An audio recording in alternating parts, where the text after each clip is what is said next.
full magnitude of the train tragedy that took place early on Sunday morning near Kanpur is still unfolding. The number of those killed has risen to 143, and the search operations or rescue operations have been called off.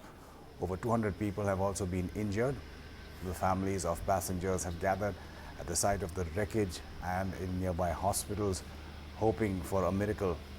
It's been over 30 hours since the tragedy destroyed so many families, left behind endless stories of despair, loss and indescribable grief.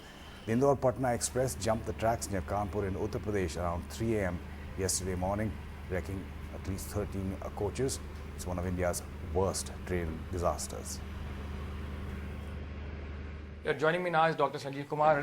Doctor, there were many people here, more than 100 people that you saw yesterday, minimum 100 people. Yes. Right now, there are 2 children. Okay. What is their condition? The condition is stable. Yesterday we got these children.